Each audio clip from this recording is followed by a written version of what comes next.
Pembelajaran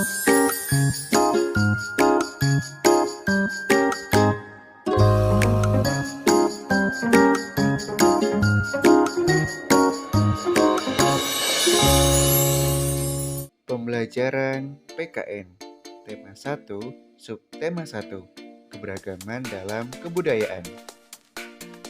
Anak-anak, tahukah kalian, Indonesia dikenal sebagai negara yang memiliki perbedaan suku, budaya, hingga agama setiap masing-masing daerah. Meski ada perbedaan setiap daerah, masyarakat tetap rukun dan saling menghargai keberagaman Indonesia. Keberagaman tersebut sering terlihat ketika bekerja sama membersihkan lingkungan dan keamanan tanpa memandang suku, ras, dan agama. Lalu, apa itu kerjasama? Yuk kita bahas. Kerjasama adalah bentuk atau usaha yang dilakukan dengan banyak orang atau bersama-sama untuk mencapai kebersamaan. Lalu, manfaat dari kerjasama ialah mengerjakan sesuatu secara bersama-sama akan meringankan sebuah pekerjaan dan lebih cepat terselesaikan. Bekerja sama dalam keberagaman adalah bukti jika seseorang sudah tumbuh rasa sosial dan kepedulian terhadap lingkungan tanpa melihat suku, ras, dan agama. Lalu, ada yang perlu diperhatikan agar tercapainya dengan baik untuk bekerja sama dalam keberagaman.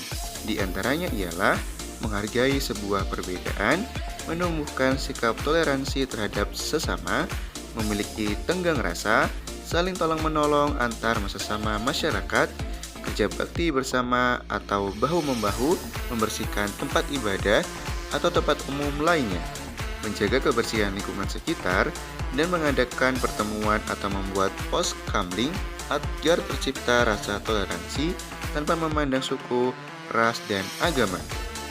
Nah, anak-anak, dalam keberagaman pastinya diperlukan rasa persatuan. Lalu, apa itu persatuan? Persatuan merupakan istilah yang dibentuk dari kata tidak terpecah dan utuh.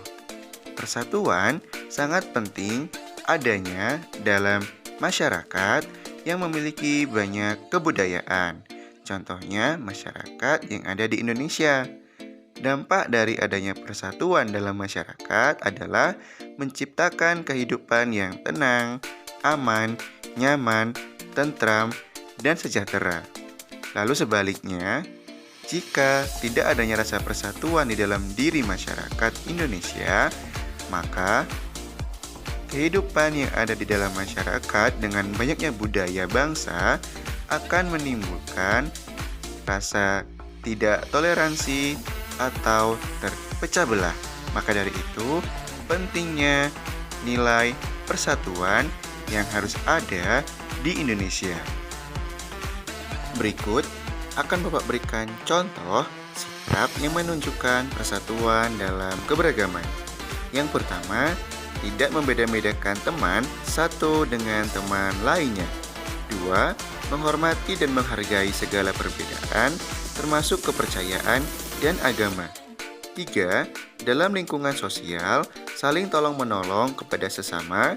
4. Memilih mendahulukan kepentingan bersama daripada kepentingan pribadi. Yang kelima, saling membantu dan bekerja sama, maka akan kebersamaan dan kerukunan akan tetap terjaga. Keragaman budaya yang ada di Indonesia dapat kita jumpai seperti banyaknya pakaian adat, makanan, rumah adat, maupun alat musik khas dari daerahnya masing-masing. Hal itu tidak membuat pertentangan antara satu dengan yang lain. Berikut beberapa contoh pakaian adat yang ada di Indonesia. Yang pertama, dari Lampung. Yang kedua, dari suku Batak. Yang ketiga, dari Papua. Lalu, ada contoh rumah adat yang ada di Indonesia. Yang pertama, rumah Nuwo Sesat, berasal dari Provinsi Lampung. Kedua, ada rumah Gadang, berasal dari daerah Padang. Tidak hanya itu saja, berikut adalah contoh dari makanan khas yang ada di Indonesia. Yang pertama ada seruit, berasal dari Provinsi Lampung. Kemudian ada papeda, berasal dari Papua. Dan ada sate. Sate berasal dari daerah Madura, tepatnya daerah Jawa Timur. Tak cukup sampai di situ, lalu ada tarian khas dari masing-masing daerah. Yang pertama ada tari piring, lalu ada tari kipas, dan masih banyak lagi tarian-tarian yang ada di Indonesia. Tari piring berasal dari Sumatera Barat, dan tari kipas berasal dari Sulawesi Selatan. Lalu ada alat musik tradisional. Yang pertama ada cetik. Cetik berasal dari Lampung, dan ada gamelan. Gamelan berasal dari Jawa Tengah. Baiklah anak-anak, itulah tadi keberagaman dalam budaya yang ada di Indonesia. Semoga pembelajaran pada hari ini dapat bermanfaat bagi kita semua ya. Bapak akhiri, wassalamualaikum warahmatullahi wabarakatuh.